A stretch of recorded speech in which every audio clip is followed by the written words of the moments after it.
በትግል መድረክ ላይ በጽናት የተዋጋና ፍርሃት የማያውቅ ስለነበር በትግሉ መድረክ ያልተንበረከከ ጀግና ተብሎ ይጠራ ነበር። ከባልቻ ሳፎ በኋላ በአድዋ ጦርነት ውስጥ ታላቅ ሚና በመጫወት የአገሩን ድል ያረጋገጠ ነው። ይህ ጀግና ማን ነው ብላችሁ ታስባላችሁ? የጀግኖች ታሪክ ለመማር በትጋት እንደምትከታተሉ እተማመናለሁ። እስከ መጨረሻ ይህን ቪዲዮ በመከታተል የዚህን ጀግና ታሪክ ይማሩና ከእርሱም ተማሩ። ዮያ እንዴት ናችሁ? በሰላም እንደምትገኙ እመኛለሁ። እንኳን በደህና ወደ ተለያዩ የማህበራዊ ሚዲያ መድረኮቻችን መጡ። ኑሮ እንዴት ነው? የዕለት ተዕለት ሕይወታችሁስ? ቤተሰቦቻችሁ ሁሉ በሰላም ናችሁ? እንግዲኛ ዛሬ የምንነጋገረው ርዕስ የጀግና ጉዞ ሲሆን ስለ አንድ ታላቅ ጀግና በጋራ እንመራለን። ስለዚህ የዚህን ጀግና ታሪክ ለመማር ከፈለጋችሁ እስከ መጨረሻ በትኩረት ተከታተሉን። ከጀግናው ታሪክ ብዙ ነገር እንማራለን ብዬ እመኛለሁ። ለአገር የሚኖር ጀግናና ለሆድ የሚኖር ሰው እንደሚለዩ የራሱን ታሪክና የጀግኖቹን ታሪክ የማያውቅ ሰው ስሙ እንኳ አይታወቅም። አበበ ቱፋ አራዶ ከኦሮሞ ቱላማ ጎሳ ከኤካ ወገን የተወለደ ነው። የእነርሱ አስተዳደር ከቱሉ ኤረር እስከ አንኮበር ድረስ ይደርስ ነበር። ከሳላሌና ከጉላሌ ጋርም ይዋሰኑ ነበር። የፊንፊኔ ሆራ የተፈጥሮ ሙቅ ውሃ በእንስሳት ላይ ትልቅ ተጽዕኖ ነበረው። እንስሳት ሲጠጡ ይረግፉ ነበር። ከዚያም በኋላ እቴጌ ጣይቱ ቡጡል እግሯ ሲታመም ይህን ሙቅ ውሃ ተጠቅመው እንደተፈወሰ ተነግሯል።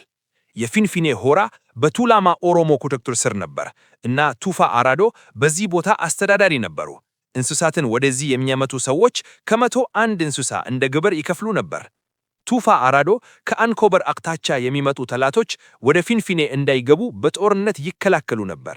በዚያን ጊዜ ሚኒሊክ ከቴዎድሮስ እስር ከመለሶ በመጣ ጊዜ ቱፋ አራዶ እንዲያስጠብቁት ተማጽኖ ነበር። በኋላም በእንጦጦ ተቀመጠ። በዚህ መካከል ቱፋ ሙናና ቱፋ አራዶ መካከል ጥርጣሬ ተፈጠረ። ይህም በሚኒሊክ መስጠት ጉዳይ ላይ ነበር። በዚህ ጥርጣሬ ምክንያት የቱፋ አራዶ ልጅ አበበ ቱፋ ወደ ሚኒሊክ ተሰጠ እና ክርስቲያን ሆነ። አበበ ቱፋ በ11 ዓመቱ ግራዝማች፣ በ15 ዓመቱ ቀኛዝማች፣ በ20 ዓመቱ ፊታውራሪ ሆነ። ከባልቻ አባስ ነፍሶ ጋር ታላቅ የጦር መሪዎች ነበሩ። በ1866 ዓመተ ምህረት በተካሄደው የአድዋ ጦርነት ላይ ታላቅ ሚና አጫውቷል። የጣሊያን አዛዥ በመግደል ራሱን አሳይቷል። እጁ በደም ተጣብቆ እንኳ እስከ ሙቅ ውሃ እስኪፈስሱበት ድረስ አልለቀቀም ተብሎ ይነገራል። ነገር ግን ይህ ጀግና በታሪክ ውስጥ በበቂ ሁኔታ አልተጠቀሰም። እንዲሁም በአድዋ የተሳተፉ የኦሮሞ ሴቶች ታሪክ እንዲሁ አልተነገረም። በኋላ አበበ ቱፋ ወደ አርሲ ተልኮ እዚያ አስተዳዳሪ ሆነ። በአርባ ጉጉ ውስጥ ቤተክርስቲያን ገነባ።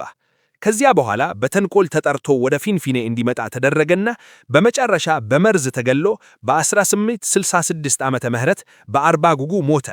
ከእርሱ በኋላ ታሪኩ እንዳይታወቅ ተሞክሮ ተደርጓል። ጀግና ማን ነው? አገሩ ሲያስፈልገው የሚቆም ወይስ ጠላቱን የሚያሸንፍ? አበበ ቱፋ አራዶ እንዲህ ያለ ጀግና ነበር።